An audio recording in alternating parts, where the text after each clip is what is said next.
Fitness podcast. I've got a great show for you today. We're going to discuss what's happening shortly in terms of current news and trends. I've had information and questions about the Diary of the CEO guy, Stephen Bartlett, his podcast, having the fasting doctor on, and it's all kicked off in the industry, and I'm going to cover some of that. We also have had a lot of questions about supplementation. We're going to discuss creatine, and we're going to discuss protein amounts, how we get them in and how we kind of work them, as well as all the ins and outs of whether you should or should not take supplements overall. And then we're just going to finish off with a bit of daily motivation and leave you something to think about at the end of the podcast. Anyway, that's what we got in store for you. Let's not beat around the bush. Let's get straight into what's happening. What's happening? A look at current events, news, and happenings in the health and fitness world. Let's go! So this week I had a load of messages from members about whether I've seen the fasting doctor on this Diary of the CEO with Stephen Bartlett. And my first answer was like, well, no, I haven't seen it. Let me go and check this out. And then it became apparent that it's going to create controversy, and it has. It's kind of kicking off on the Instagram and Twitter world in response to the fasting doctor. That's the conversation with Stephen Bartlett on the Diary CEO, that fasting cures obesity. And I had messages just basically asking what my overall thoughts with it, and kind of different bits. I had one message like, oh Pete, you're not gonna like it. So I was well intrigued and interested in terms of what was cracking off. So like I say, I spent some time watching it. I made a few notes, and then I made a few more notes, and then I made loads of notes, and I'm initially going to give you my overall impressions, and then I'm going to break down a few different bits of the podcast with the fasting doctor. My first comment is that there is an overall lack of rebuttal or appropriate questions, and I've got to lean on Stephen Bartlett because of that. Some of the things that this fasting doctor has said, and don't get me wrong, this guy is smart, and a lot of what he says is factually true, but he misses some really important facts, some really important talking points, and some different ways that we actually manage hormones, sugar, and diet within our kind of lifestyle. They just fail to admit or add certain questions around it, and I'm going to try and bring in some of that in today's podcast. So, I'm going to raise some of the things that he said, and I'm going to offer some next level of questioning or rebuttal to that, what I think Stephen Bartlett should have done. Now, my first problem is with the title, Fasting Cures Obesity. Now, I get it, that's clickbait. That's there to make people kind of see it and want to watch the podcast. I get that. But let's just take that at face value. Fasting cures obesity. Here's a question for you to determine whether you think or not, just from the offset, fasting cures obesity. So, if fasting cured obesity, and all I had to do was apply the fasting model, I do not consume food from this point to this point within the day, and then I only consume food within a short window of time, and I apply that every single day. Now, the fasting doctor alludes that calories aren't real, but then throughout the whole podcast, he actually says multiple times about burning calories. Now, in my head, they're either real or they're not, and they are real. So this is when we get to the point with, does fasting cure obesity? Let's say, for argument's sake, I need 2,500 calories as an average male. Now, to make sure I'm in a deficit and to help me lose weight, I reduce 500 calories. So within my fasting window, I have 2,000 calories. Does it matter that I'm fasting or that I'm just consuming enough energy that my body has a bit of a shortfall and will slowly but surely burn into fat, so use my fat storage? Now, if just fasting alone cures obesity. No matter how much or what I eat in that fasting period, I should then lose weight. But what happens if I consume 3,000 calories per day, more than I technically need, but it's within a fasting window?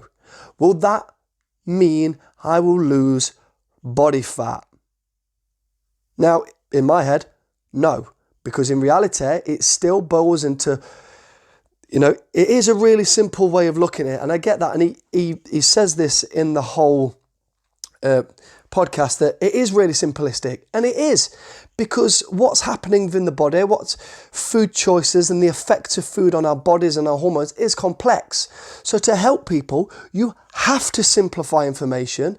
And unfortunately, this guy is making it muddier. An already muddied area, health and nutrition, he's making it muddier and harder for people to understand and grasp.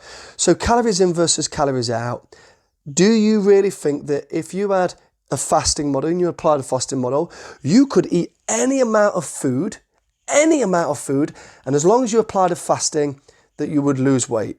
Unfortunately, the whole sense is no, because you could go at any number. You've got this, let's just say you've got a 6-hour window on this fasting model here, and I could just trough right the way through them 6 hours and still lose weight. We know that's not true, because you still need to monitor the amount of food that's going in.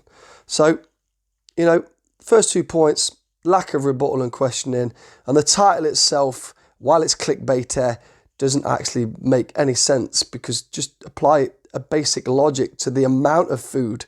Whether you apply a fasting model or not, you still need to eat a specific amount. So calories matter, because we know that just fasting alone without looking at calories, proportion of food, you need to imply that as well.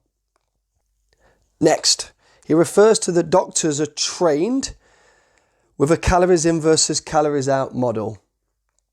So a whole host of industry, education, the best minds with all the relevant information about fasting, etc., etc., etc., and our models used across a whole host of educational systems for doctors, nutritionists, dietitians, personal trainers is all wrong. And we don't use calories in versus calories out. If it really was that wrong and there was no evidence that it works, then it just wouldn't be used on that scale, but it is.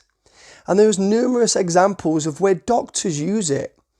Now, forget the rights and wrongs. I've seen models when people with severe obesity, so they're morbidly obese, they can't exercise, and they need medical intervention because their standard of life's really just not there, and we need to get weight off them rapid, and we're going to do something drastic and adjust their stomach.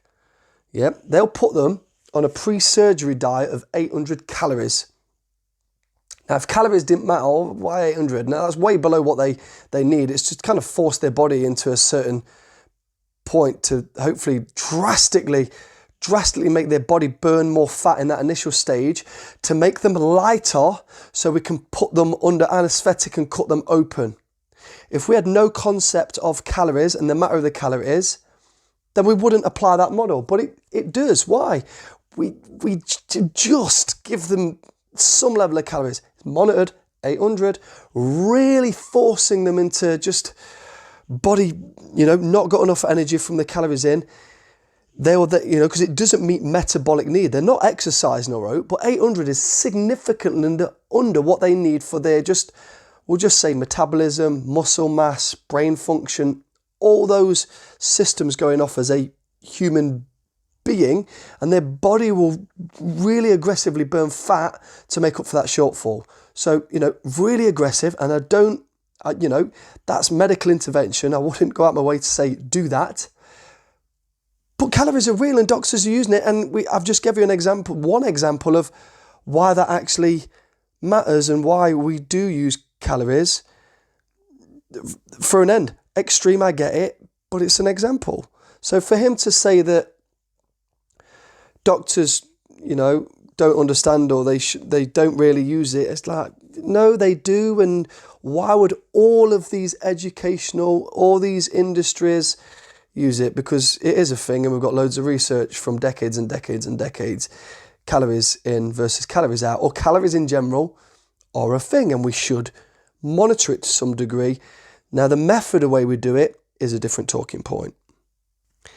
Next thing he talks about is the hormone insulin. And he says that insulin tells your body to gain weight. Now, yes and no. If I go direct at it, no. It's a no. We know that when you ingest sugar, so I eat, let's say I have some carbohydrate, my body breaks that down, converts it to glucose. Glucose goes into my bloodstream. This is an energy kind of factor. So glucose is energy for my cells.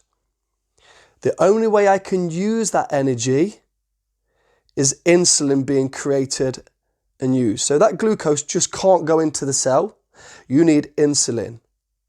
So insulin is basically your body going, there is sugar, there is energy available. Now, what he completely forgets at this stage, or even rebuttals later, because he basically says that exercise doesn't help you lose weight. Yes, directly it doesn't help you lose your weight because you still need to be in a deficit. You need to monitor your calories. But what exercise does help with, and help rebuttal this point, is that it will help you use that sugar. I've got a lot of sugar in my system. Insulin's now in my bloodstream. I should then go and use that energy. So if I go and exercise, it'll help me use that energy that I've ingested. If I'm not going to exercise, this is where I need to look at it from a health perspective and maybe change and ingest different food sources that do not increase rapidly blood sugar and therefore insulin. So it's not really insulin's telling you to gain weight. It's the fact that your dietary choice is poor. You've put an energy source into the system. Insulin wants to use that energy source. If I don't use it, my body's going to go through some different mechanisms because I'm not using this energy source. I don't want that energy in my bloodstream, so I'll convert it and store it as fat. And I'm hoping that makes sense. I've ingested a food source for energy. I create insulin to help release that energy in terms of it's getting ready to push into my muscles. I should then go and exercise. If I'm sedentary, then the first question is like, maybe we shouldn't ingest that food source because we don't need the energy in the system. So I'm hoping that makes it clear that insulin is not a marker, it's not a kind of flag for your body to say, gain weight. All insulin is a hormone that's helping you deal, or ideally helps you release the energy, the glucose, into your cells. The question or the point should be that you should really go and use that energy, because if you don't, it will store as fat. Let's go back and apply that to calories in versus calories out. I put in not enough calories, and some of these calories I put in are from sugar. I've not put enough in. I've got bodily function going off. That sugar is going to be used for numerous things. So as long as I don't overeat, you could see that while I'm not using that sugar and insulin for exercise, my body needs it, so I'll use it because I'm not actually ingesting enough calories. Now, if I overeat, this is where it stores to fat. So I've definitely got enough energy, calories in my body. I then put this sugar in. There is a lot of sugar in bloodstream, way too much for what I need. Insulin's created. I'm not expelling it through exercise, calories out. What happens to that glucose? Because the rest of my body don't need it, because my bodily function is met. I'm not putting it out via exercise. I've got this abundance of glucose in my blood sugar. That's when it's going to get turned to fat and store, and I'm going to gain weight, not lose weight. So this isn't really a talking point about insulin telling your body to gain weight. This is a point about understanding what insulin wants to do, and you understanding the food choices and the amounts that you put in your mouth and the effect it has on the body, and what you should or shouldn't do about it. Now, what I've just gone through, he then has the kind of end point of that argument without saying what I've said. He basically says, why are you storing more calories or, adding more fat to it because of that hormone? And it's like, he's referring to the method, how you've put the energy there. Now, if we apply the fasting rule, it still determines about how much energy you put in and what food choices that you have. So this is where education comes in, and we need a slightly more holistic approach. Like I said, a lot of the things that he says is factual, but at this point, his point about the insulin is devoid of actually how we deal with that sugar and insulin, whether that be just sheer amount, calories in, and exercising and getting that balance right. That's what all trainers and doctors know. You need that balance right. Now, as I've already said, calories in versus calories out is very simplistic. I get that. And what I've just talked about is a balancing act, but that's where a good nutritionist or trainer will help you as an individual trying to lose weight. Apply a method where you slowly but surely make better food choices, where the amount of readable energy going into your system is balanced a little bit easier. You're ingesting healthy foods where that kind of sugar content and the demand on insulin is less and appropriate to the exercise that you're doing, and you will slowly lose weight. Is trying to really add more, I go back to what I said, is muddying the water a little bit, is making it sound, if we go from a simplistic thing of calories in versus calories out, and he's trying to make it sound really complex when it is complex, but not as complex as he's trying to make it seem. Right, so hormones. We're going on to the part of it where he's talking about obesity as a hormone-driven behaviour. Now, I'm just going to state the obvious. All of our behaviour, all of it is generated by hormones. Even the way I feel. So if I'm feeling happy, sad, depressed, it's hormone driven. That is no news. And he makes loads of hormone related points that are on the mark and are correct. But again, the level of information he gives, and there is some irony that I'm going to go over. But my first point is that can you control, to a degree, maybe indirectly, your hormones? Now, I'm hoping that you go, yes. The reason why I say that is because there is evidence out there, there's lots of research and educational bits and pieces that your food choice can affect your hormone, the way you feel, everything. Exercise can control hormones and release different hormones. So depending on what you put into your system or what you do with your system can totally affect hormones. So saying obesity is a hormone-driven behavior, so is sleep. Sleep is a hormone-driven behavior. So if I'm honest, that kind of title and introduction is a bit obvious. Like everything is driven by hormones. You've got so many hormones that control so many things. So obesity is a long line with so many other things. I don't get the point of it, if I'm honest. All of your behaviours are hormone driven. All of it. Now, during this segment, he always makes a point that your body has a natural way of balancing itself out. He said that if I eat a lot on one day, a couple of days later, I'm not going to eat much at all. Now, I totally agree with it. What he's just said, you usually find a pattern there. So if I overindulge on one day, likelihood, probably 2 days later, I'll undereat. However, there is a big difference, because when I say that, I'm just going to see that as a negative thing, because you're going to start to enter what's known as a binge cycle. You massively overeat on one day, undereat on another, and you're going to start bouncing. And I'm going to assume that your food choices aren't that great. And because the food choices aren't that great, it goes back to that blood sugar response that you're probably going to slowly but surely start to overeat more and more. Even on the days where you're not eating that much, you probably are. And he makes the point of, like, in the wild, There's no fat antelopes because they get eaten. Antelopes and lions also don't have access to shit food, and I use this word lightly, like Coke and chocolate. Do you think that they have readily available food where they can eat all the time? No, they can't. As humans, we've got a really massive privilege in this advanced country. You can walk into supermarkets. You have not got to fight tooth for nail for food. It's on a shelf. So using that as an example is just like, no, we're not lions because we don't live in the jungle as such, or, the Sahara plains or whatever it is.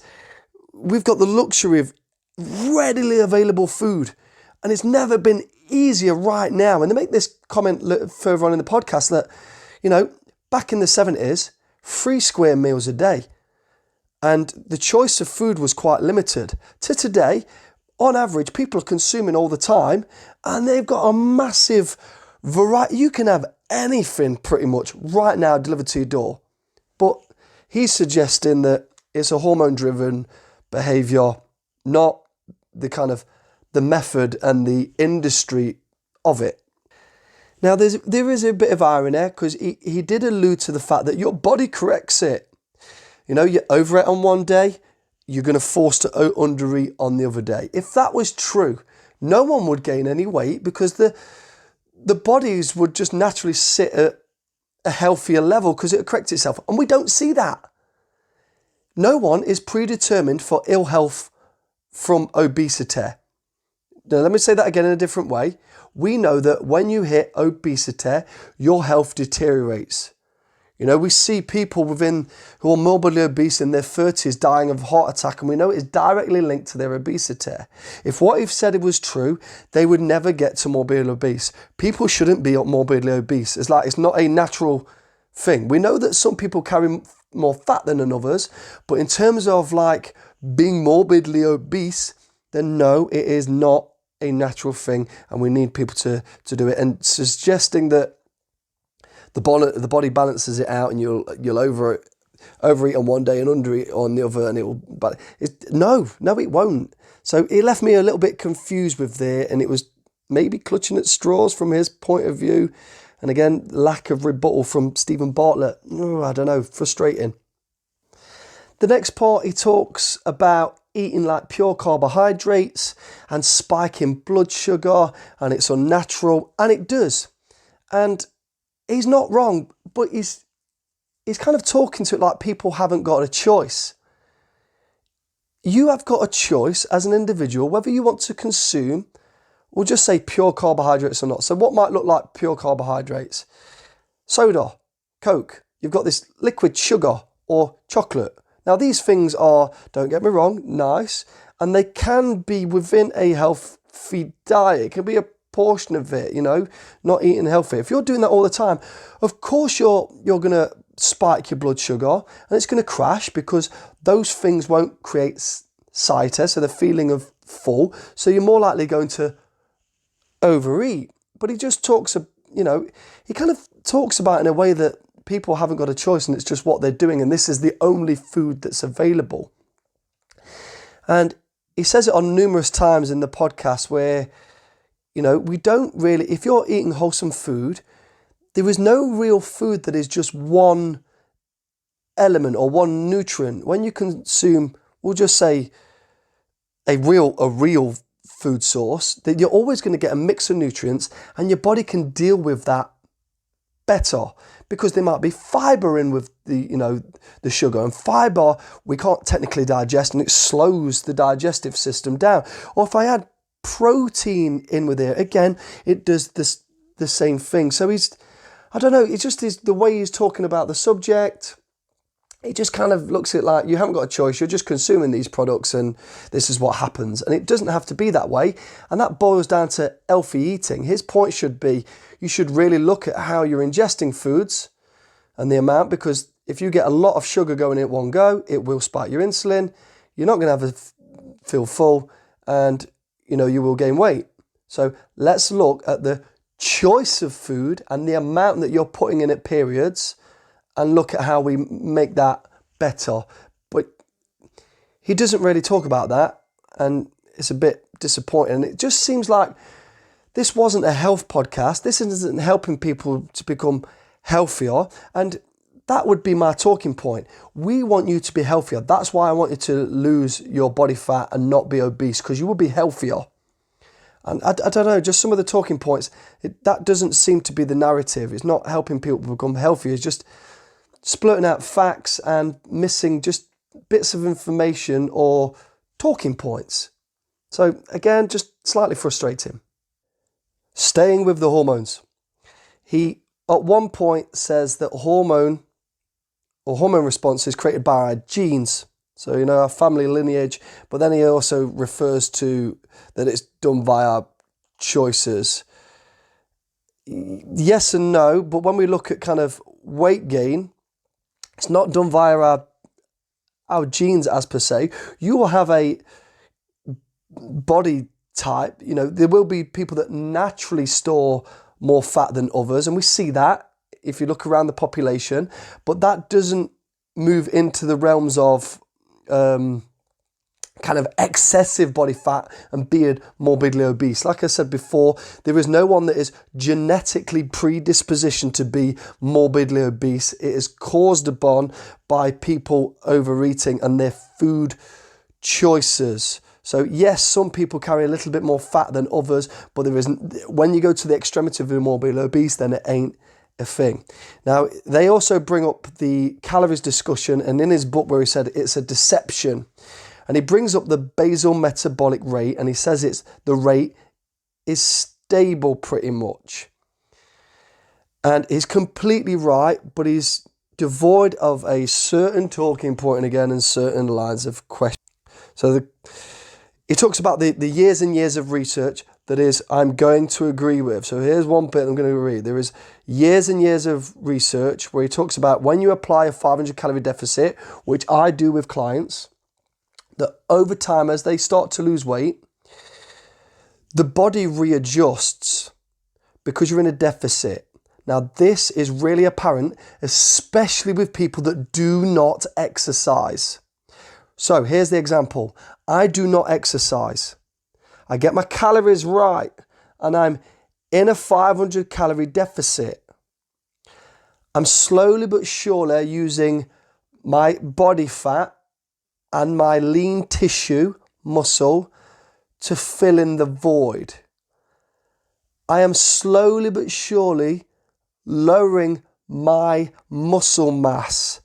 That is my BMR, my basal metabolic rate. I will require less energy to sustain me who I am, as in like who I am. You see this in anorexics.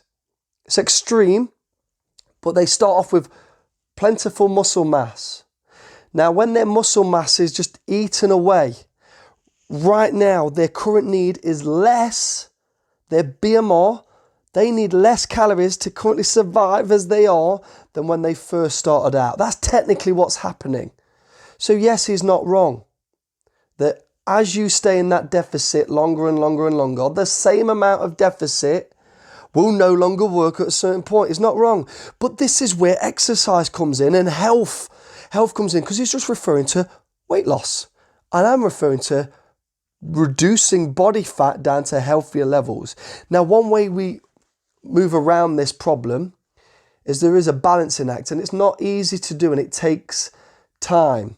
Now, if I get you to exercise and I get you to eat right amount of protein and build muscle, if there's more muscle mass there, my energy expenditure slowly increases bit by bit.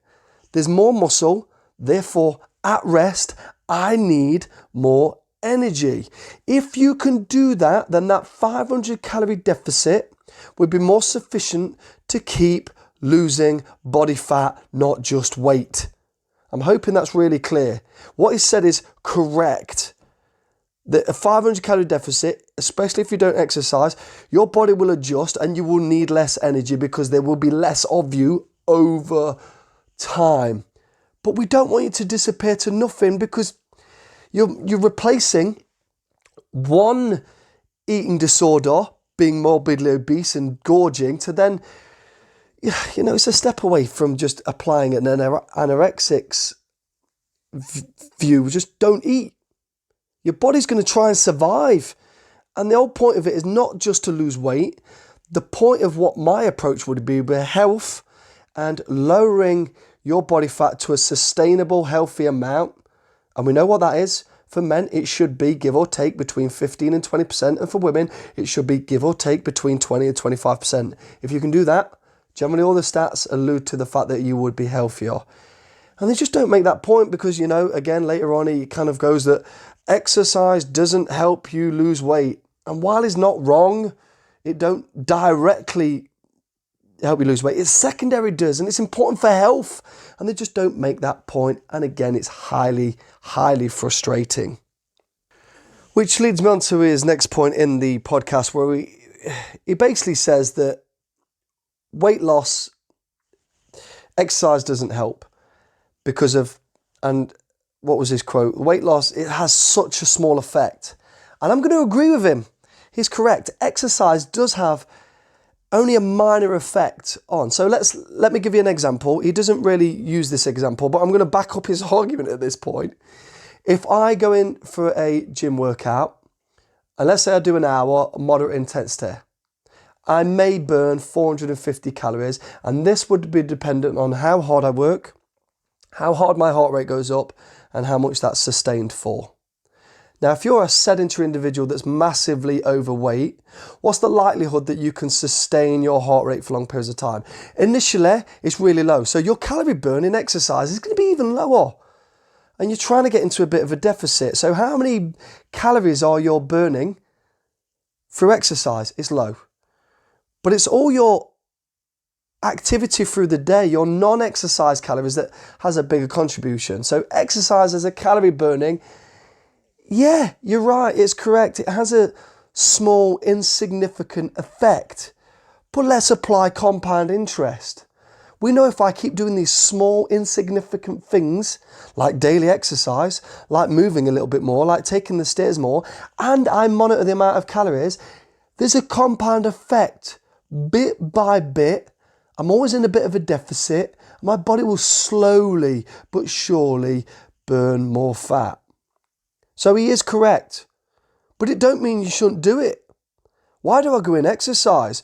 Well, what about the sugar control that I was talking about earlier? You know, let's go back to the doctors. One thing, you know, if you've got type 2 diabetes, one control measure they'll tell you to do is go and regularly exercise, because the sugar that you put in there and the insulin that's created, it will give the sugar somewhere to go and you'll use it rather than store it in the long run. It's a management aid. But you don't talk about it. We should go and exercise to help control some of the sugar we're putting in. And what about our overall health? What about making joints more stable? What about creating healthier hormones that make us feel good from exercise? What about fall prevention? That if I did fall over as a slightly obese person, if I was physically stronger and more resilient, there is less likelihood of me hurting myself. But what kind of message does this person send out? It don't send a good one, because people that are kind of like, okay, I need to lose weight, and this person that is saying these factual things devoid of certain context is going to start sending a message out to people that need to lose weight that they shouldn't exercise and they should just fast because it's not very effective. You are going to exercise for more than just weight loss. You are going to exercise for numerous reasons, for health, mental health, physical health, stronger joints, better bones, more muscle mass. These things can actually improve your quality of life as well as help you manage your food choices. So, I don't know. Yes, again, where's the rebuttal? Why ain't Stephen Bartlett kind of bringing these points up? Because he's not a health and fitness professional. And it's just really frustrating. Again, I'm using that word frustrating, that, you know, exercise is important. You want to lose weight? And when I say lose weight, I'm talking about body fat. Then you really, really need to exercise along with healthy eating. And it's got more to do with than just losing weight or body fat. There's more to it. More to it.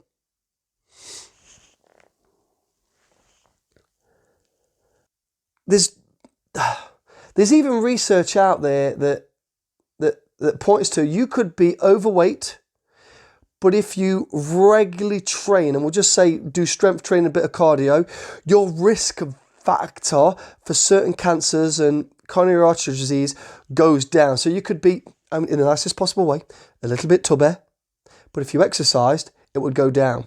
Your risk factor would go down. So, exercising is important, even if it's not directly making you lose weight because you haven't got the deficit point right. So be it. Go and exercise is important. It's health. Right. Next, weight loss injections. So when they started talking about, and they're out there and they're crazy as fuck if you ask me. And it goes in the ins and outs of it. So basically when you have the injections, it pretty much just puts a hormone in you that tells you you're full. And if it's telling you you're full, then you won't eat. And that is factually correct. And he quotes and he says he doesn't have a problem with it. So he's happy for you to have a weight loss injection because it shows you that it's just hormone control. And if you can control the hormones, then you can control hunger and therefore weight loss. And if you have that, then will you lose weight? Well, of course you will, because the hormones are telling you that you're full. But this is applying an aid that would be really good for someone that doesn't want to eat at all. Now the question is, what will this do to health? Now, as they already point out that this, they're doctors and all this, my brain links to the fact that you are not eating. The only other people that don't eat to the extreme are anorexics. Now, what happens with those types of individuals, kind of from a bodily standpoint and a medical standpoint, they start getting massive health issues because of deficiencies in their bodies, because they're not ingesting food, they're not getting the nutrients in, therefore they get bone issues, hormonal imbalances that have drastic health effects on their body. So basically this doctor tells you that he doesn't, or whoever, what's his name, the fasting doctor, he doesn't have a problem with a weight loss injection that will encourage you not to eat because it will give you a feeling of full. You won't eat. In the long term, you will end up with a deficiency of some sort. You're going to become ill from not eating, but he hasn't got a problem with it, seemingly, because, and I quote, you will end up eating fewer calories. Now that quote along, eating fewer calories, I don't even have to point out the obvious again. He basically just said calories in versus calories out, and he said it right the way throughout, doesn't matter. But he's just gone at point of, here's a way to eat fewer calories. You just told me that it doesn't matter how many calories you put in and out because it's hormone balance. But if I apply this method of an injection that makes me feel full, I will ingest more calories. Fewer calories, should I say, rather than more. Is it or isn't it calories in versus calories out? I know it's a simplistic term, and it is, but you've just said this is a way of you eating fewer calories. So it's not the injection and the hormone, it's the fact that you're eating less calories, said, and he says it. Now, I'm going to be totally honest. At this point, my frustrations got the better of me, and I decided that I can't be asked to watch any more of this bullshit, really. And I'm just going to summarise overall from this point. So here's a disclaimer. Things may have got better. I stopped watching. I mean, how long? I think it was about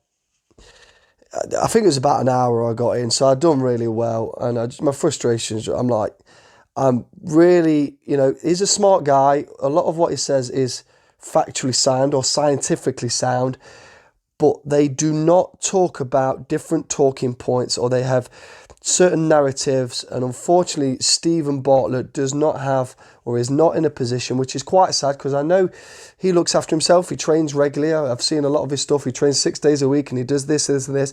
He's not rebuttaling what he says, he's not bringing certain questions, because I'll guarantee if someone else was sat in front of him that maybe would pose questions the way I would, I don't think this, the fasting doctor, he wouldn't have a response for what I'm saying because he wouldn't.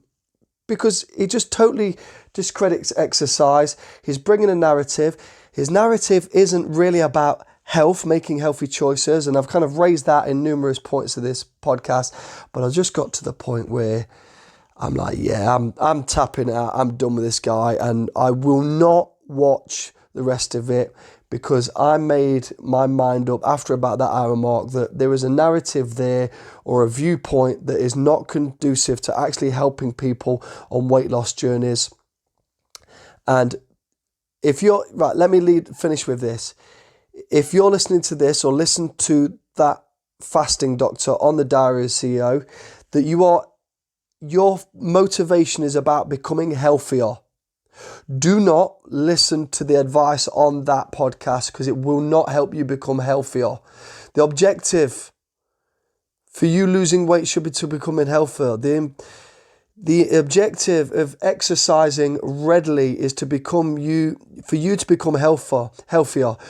The objective of not spiking your blood sugar continually and having bursts of insulin from your body is to become healthier. I'm hoping that you've listened to my podcast today, and it maybe, if you have listened to that, it kind of helps you understand just a different context and a different narrative that I'm hoping will help you become healthier. Now, you don't have to agree with me. You might agree with the fasting doctor more, but I'm hoping it's giving you a different narrative, a different context point that you can make up your mind better. And I pray that the way I've explained it, and it's not simple, that I've explained it in a way that makes a little bit more sense and helps you understand some of the information that's out there. The reason why we say calories in versus calories out is to simplify it, but there's subtleties that we slowly need people to understand, and it all boils into making healthier choices. And there's lots of ins and outs that they don't allude to on the fasting doctor on the Diary of the CEO. But I'd love to know what you think. Get back at me. If you see me in the studio, come and chat to me about it. Message me, put it in the descriptions, email me, do what you want to do. Do you agree more with the fasting doctor, or do you agree more with me? Do you have the same questions and rebuttals that I had? Did you think that the fasting doctor had really interesting points until you'd heard what I'd said? You'd not really thought about my kind of point of direction or context that I was talking about. I'd love to know what you think. Anyway, that's my response. I didn't even listen to it all because I tapped out after a bit. But, my podcast would have just kept going and going and going and going if I had to continually rebuttal. And just by the amount of rebuttals that I had, just shows you that some of the context and the narrative really, really poor. And I'm a bit disappointed because I really like this Diary of the CEO podcast.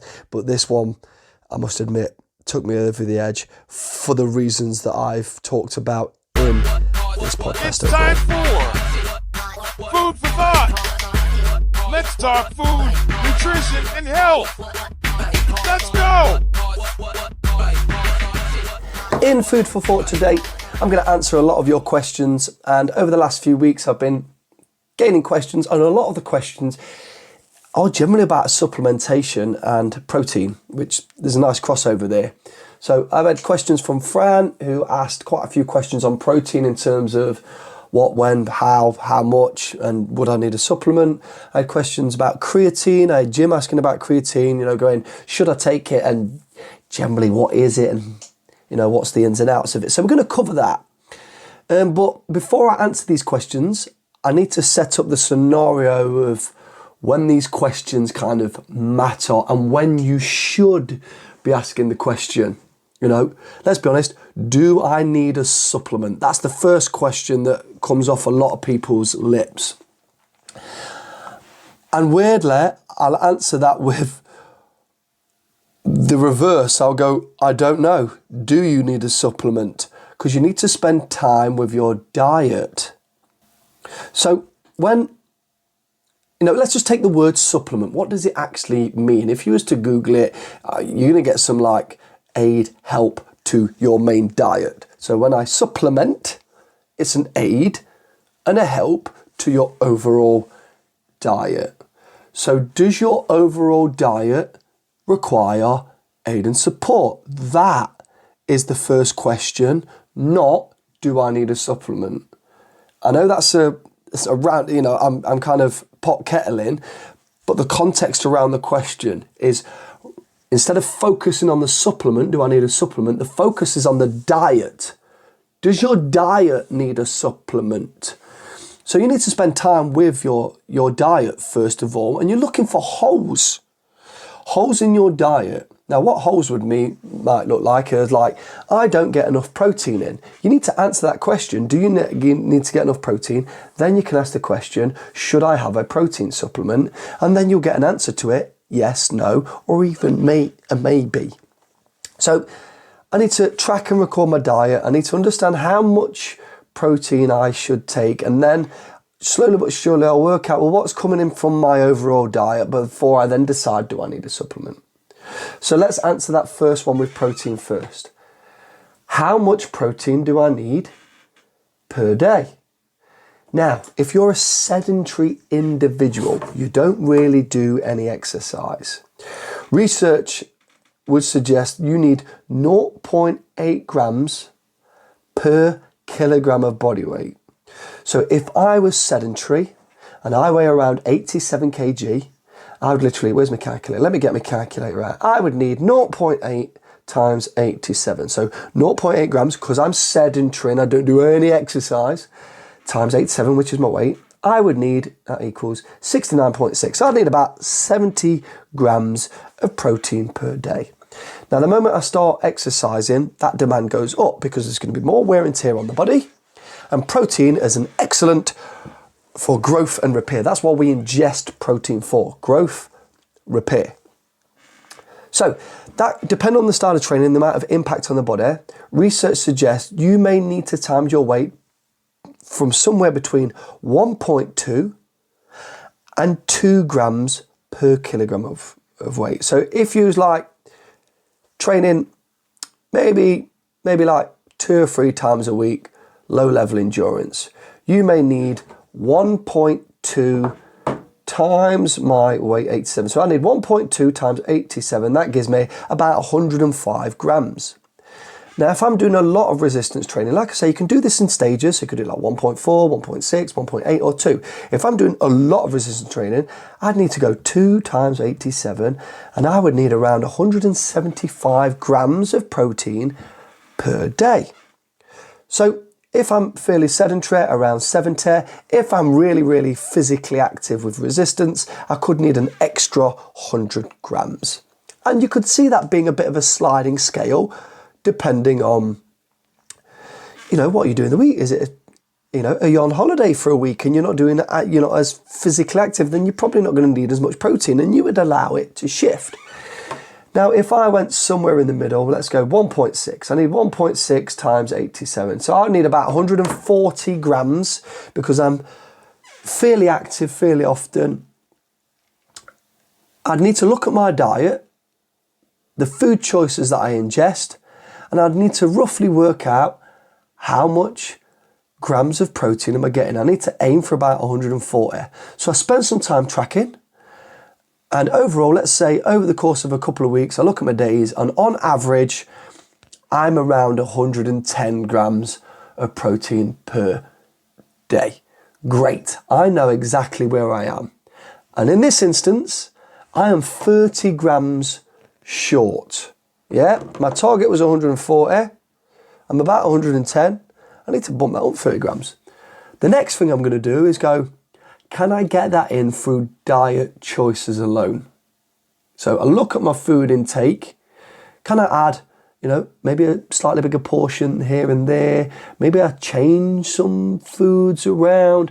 Maybe I swap a few bits and pieces to try and make the protein element higher. You may get to a point where you go, I can't do that. So I've tried changing some food sources and bits and pieces, either because of just the complexity of adding it in, or a time frame, or even a costing. I may need a supplement then. That's how you work out whether you need a protein supplement. I've looked at my diet. I've worked out how many grams of protein I have on average. I've worked out how much I need. I then try and work my way to that need. And if I can't fill the void via food, I will use a supplement to aid and help to fill that gap. Notice the order in which we did it. We started with your diet and worked towards the potential of a supplement. Now, unfortunately, most people just add the supplement in without forethought of their diet. Now, let's say I easily ingest 140 and then I add a supplement because I've not spent time looking at how much I need.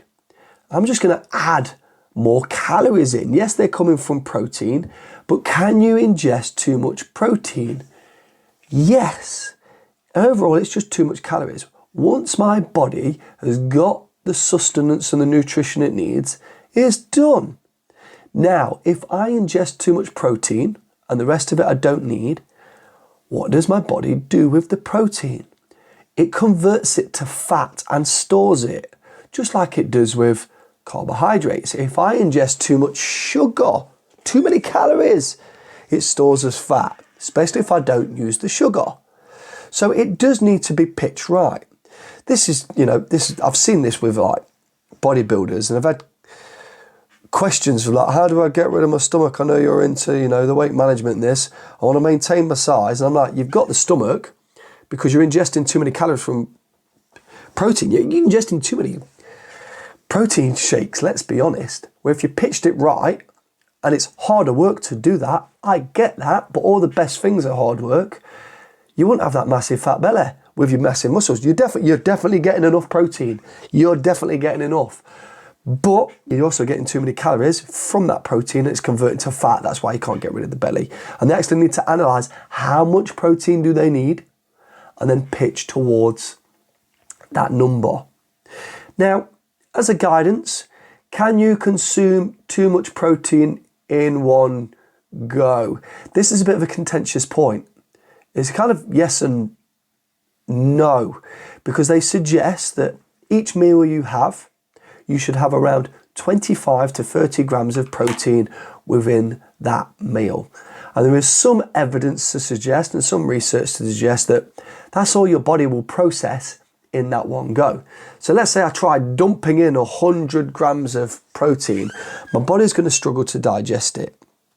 So do you want it little and often or in one bulky go? I'm going to say a bit of both because I'm like that. You should have it often with each meal because weirdly it will help with your satiety and energy levels anyway. If you're combining protein with carbs, it will help sustain you. The second thing is also a bit of a need. Once I've finished training, and there's going to be a window of, it's not necessarily like the direct hour after training, but once I've done training and I've created a lot of cellular damage, then within that next block, within the next, let's say 12 hours to a day, my protein level needs to be upward. So that's where like the protein amounts within the next few meals after I've trained might be a little bit greater than the ones that preceded it.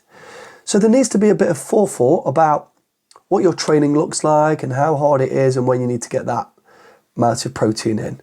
So work out the amount you need. Are you getting that from your main diet? You may need to supplement it if you're struggling to add it up. And then spread that out a little bit with a bit more of a concentration leading towards after your exercise just a little bit. For me personally, I think that is the best way to make sure you're getting in the amount of protein, and it should come from food first of all before you then decide to supplement it. And if you can pitch around 25 to 30 grams per meal, and don't forget, let's just apply the rule of what we talked about earlier. Obviously, the bigger frame you are, the more muscle mass you are, those numbers are going to go up. And if you've got a bigger body, I'm going to assume that you're going to absorb more easily anyway. You'll have a bigger absorption rate than someone that's smaller. So there is a bit of a sliding scale there, and you just need to apply a little bit of common sense with it and then take it from there. Obviously, that's hopefully helping you with your protein questions, protein amounts, whether you need a protein supplement. If you've got any questions about protein, or you want to kind of ask a certain question of what I've just covered, let me know in the comments or message me, and I'll get back to them in the next podcast.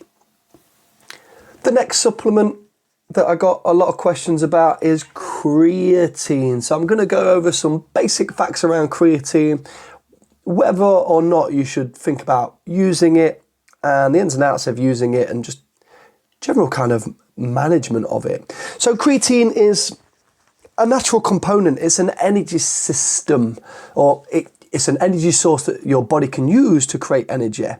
So your body makes it in really small amounts, and it's on average, I think an average body makes like 1 to 2 grams of creatine per day. So this is really small amount, and it's usually made out of your liver and your kidneys.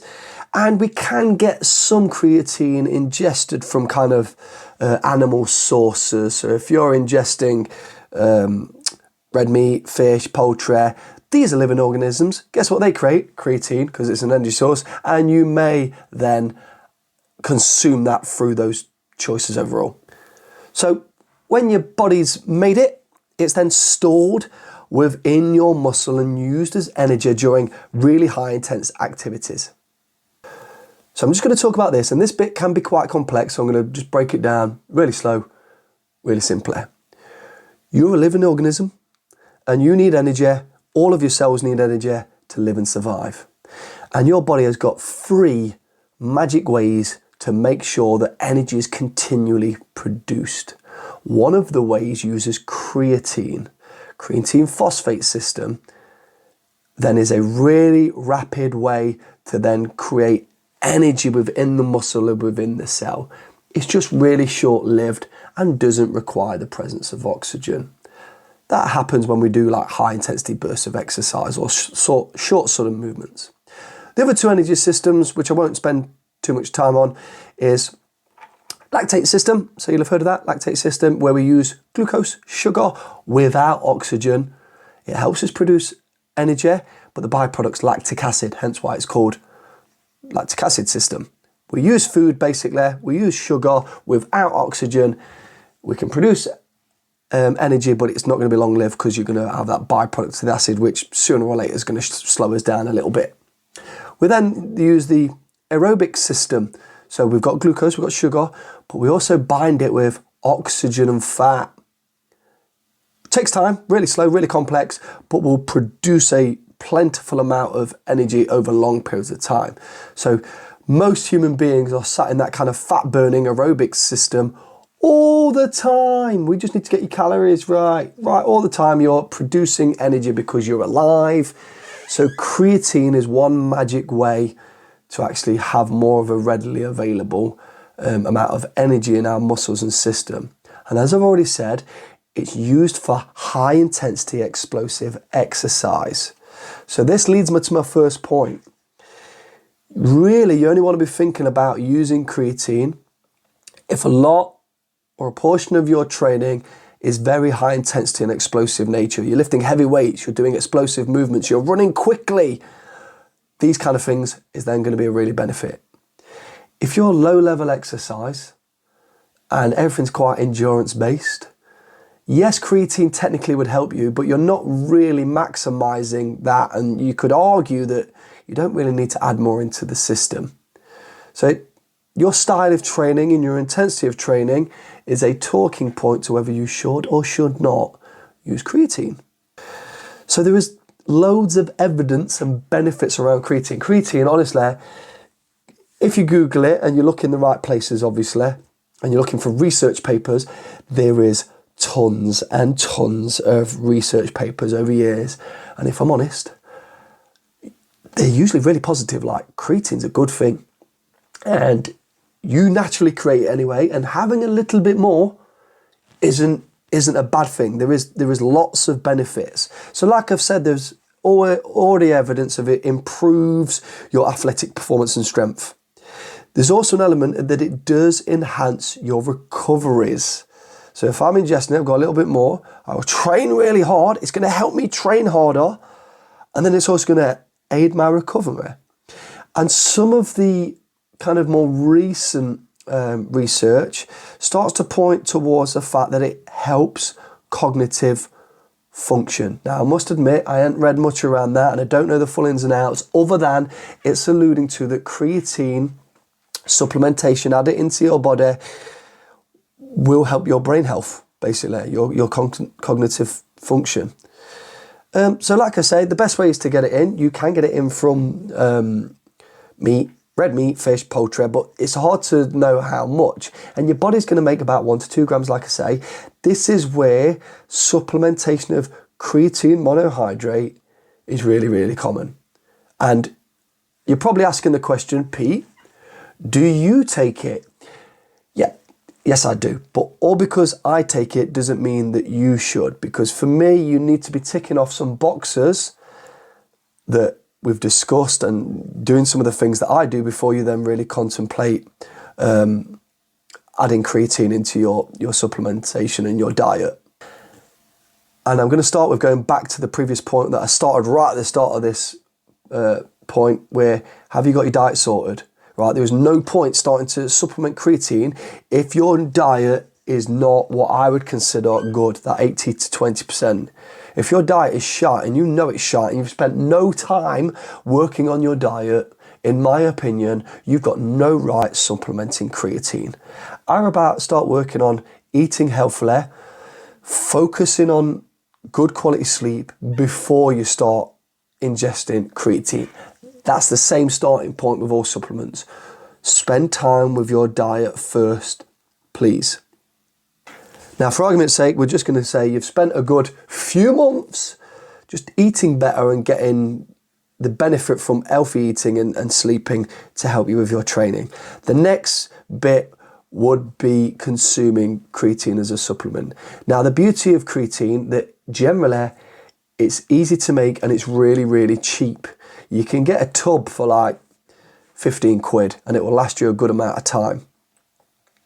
Now, depending on the way you want to ingest this and where you read it, you need a level of loading phase to saturate your muscle with the creatine that you're ingesting. This can take a little bit of time, or there's different ways of doing it. And I've got a preferred way. It doesn't mean it's the right way. I've got a preferred way. My not preferred way is the first way, where you would have a loading phase where you would have initially a higher dosage for a quicker saturation of muscle. So you could have like 10 grams, which is about 2 scoops a day, to then load up. And you might do that for a week. So you saturate yourself, you'd then reduce that amount, and then you'd have like anywhere between 3 and 5 grams per day. Now, me personally, I think just have a slower saturation point. So I readily have around 5 grams a day, and I've started that. I didn't have a higher dosage rate. The reason for that is because there is a couple of kind of digestion side effects. And when I say side effects, I use it lightly, because it can cause a little bit of kind of like stomach discomfort with individuals. And I noticed that when I was just taking 5 grams per day, when I first started it, my stomach was a little bit like brr, and I did find myself kind of weeing a lot as well.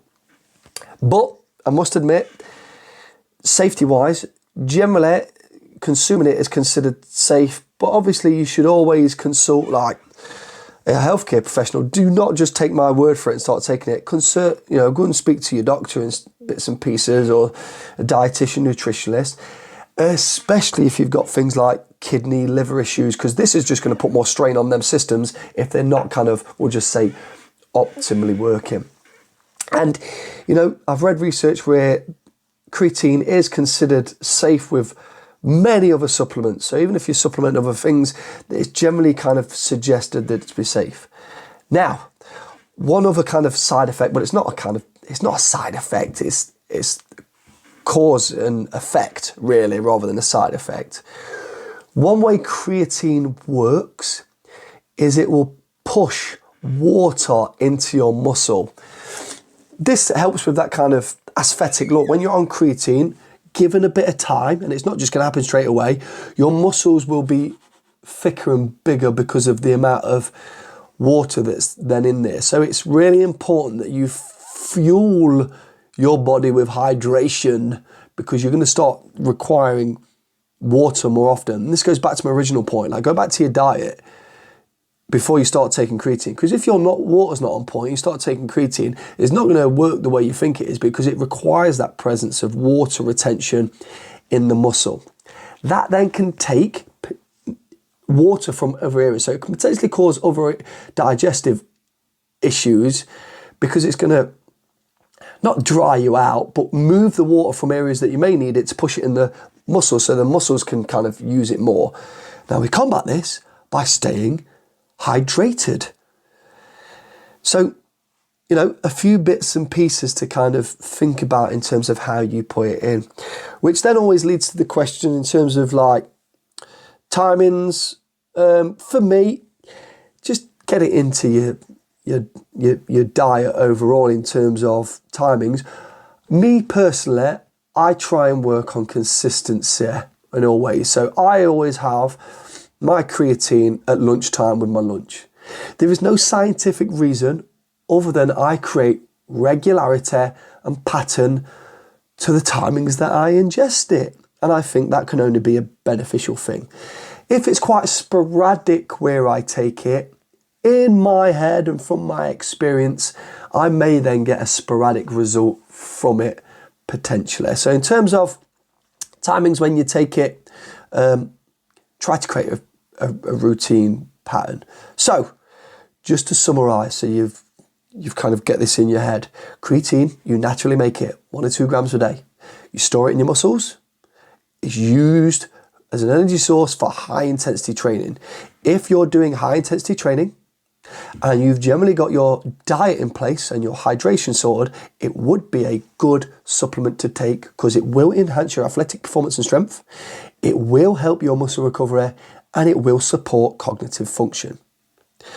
Don't forget, you will need to load it up. It's not just a magic pill. You're going to build it into your system and give it time, and generally going to be taking it every day. But the good news is it's cheap.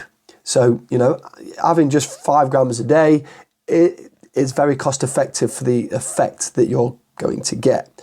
Timing wise, just create regular pattern with it within your diet, keep it consistent with time. You definitely need to be hydrated, because it's going to move water around your body and push it into your system elsewhere in terms of muscles. You may get a side effect of just stomach discomfort. My advice with that is just to start on a lower dosage. So you might just start with smaller amounts and build it up so your body gets used to digesting it a little bit more. And like I say, it is considered safe, but you should really be talking to a healthcare provider of some sort if you start to take a supplement regime. If you go to the doctors for anything, especially if they end up doing kidney tests, you've got your health there, it can throw out some kidney markers, not negatively, but they throw them out. So if you ever go for the doctors for scans or anything, tell them the supplements that you're ingesting, because it will change some of the kind of markers they look for. And if they don't know you're taking creatine and it's generally considered safe, they might think it's other things other than the kind of creatine affecting the liver function, liver and kidney function overall. But like I say, nothing to worry about. Do speak to your healthcare provider and take it from there. So I hope you found that informative and useful. You may, at the end of it, there should be a kind of couple of outcomes going, I really need to focus on my diet first and get my food and nutrition sorted, with the long-term goal of moving into creatine production, to creatine absorption to help my training. You may be really good with your hydration and food now, and you're kind of going, I need to start loading it. Or you may kind of just at the end of that go, creatine for me, it isn't for me. If you're training hard and regular, creatine supplementation is definitely something to consider overall. Let me know in the comments or message me whether you take creatine or if you've got any other questions around it. And that's it. That's the end of today's podcast. Really hope you enjoyed it. As always, make sure you kind of follow us and subscribe to the channel to keep up to date with all the podcasts that we do.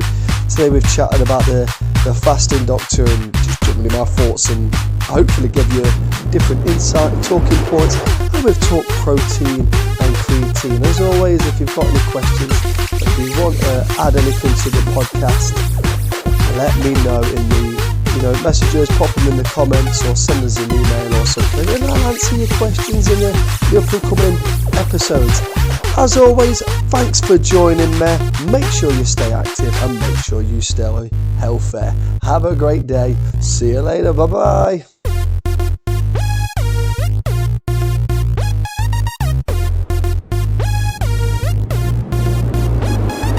Thanks for joining us for today's episode of the Witness to Fitness podcast. The place to be for everything fitness, health, and nutrition. Tune in next time